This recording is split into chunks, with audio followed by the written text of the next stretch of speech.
Samantala ating alamin ang latest sa nangyaring magulong demolisyon sa nasa 300 kabahayan dyan ho sa Taguig kung saan may ilang individual na ang naaresto at kanina ay may sugatan din. Alamin natin ang latest mula kay Giselle Ricafort. Giselle, kamusta dyan? Joel, nauwi nga sa batuhan ng bote yung demolisyon sa 300 kabahayan dito sa Panday Creek, Barangay Palingon Tipas, sa lungsod yan ng Taguig. Arestado yung 6 hanggang 7 katao, halos kabataan na nagsimula di umano ng kaguluhan sa kasagsagan ng demolisyon. Ayon kay Taguig City Police Chief Colonel Julius Anyo Nuevo, mahaharap ang mga ito sa kasong physical injury. 2 namang miyembro ng demolition team yung inaresto din matapos isumbong ng ilang residente dito ng pagnanakaw. Pakinggan natin. Hindi nila alam kasi may drone tayo, nagpapalipad tayo ng drone. Actually, kino-question nila yung ba't nila po-question tayo sa pagpapalipad ng drone? Police operation to. Diba? So, may drone tayo, meron tayong nakaano dun sa tower. May tower dyan para sa may tower. May tower tayo dyan na may bino. May mga kabataan daw, nang babato, ito nyo, lumilipad ang bote. Yan ang naging resulta. And then, ang daming bote doon sa mobile. Tingnan nyo yung mga bote.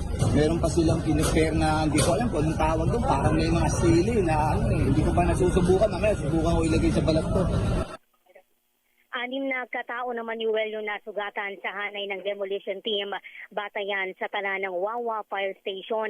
Ilan sa kanila yung nawakwak yung kamay, gayon din yung bibig matapos matamaan ng mga lumilipad na bote kanina. Matapos yung ilang minutong batuhan, matagumpay na napasok ng demolition team yung mga kabahayan at tuluyan ng giniba yung ilan sa bisa ng bitbit nila na writ of demolition. Kabilin-bilina ni Anyo Nuevo, maximum tolerance pa rin at siguruhin yung parehong kaligtasan ng pareho o ng mga residente at ng kapulisan. Pakinggan natin. So for ngayon, continuous naman. Yung kanina lang initially pag-start ng demolition natin, medyo nagkaroon ng resistance yung kabila yung mga residente. But sinabi ko i-exercise maximum tolerance yung PNP natin. May mga nasigatan sa paka pero manageable naman kasi nandito pa sila. But sa mga demolition team, meron ata na nandiyan na sa ambulance. So for ngayon,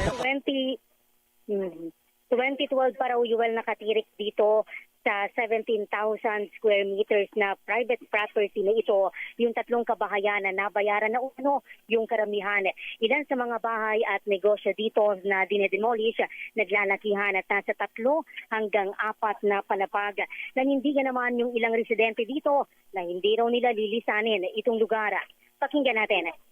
May mga nasasaktan na. Hindi kami nagsisimula. Ito po, hindi po panggugulo. Sinasabi lang po namin yung hinaing. Kahit ako, hindi ako sanay sa ganito. Pero kawawa yung mga seniors din, no? Mga unang may-ari ng bahay. Hindi kami aalis. Kasi wala kami. Hindi kami aalis. Walang papel, walang papel. Para sa MBC TV Network News, ito si Giselle Ricafort para sa DZRH, una sa Pilipinas, una sa Pilipino.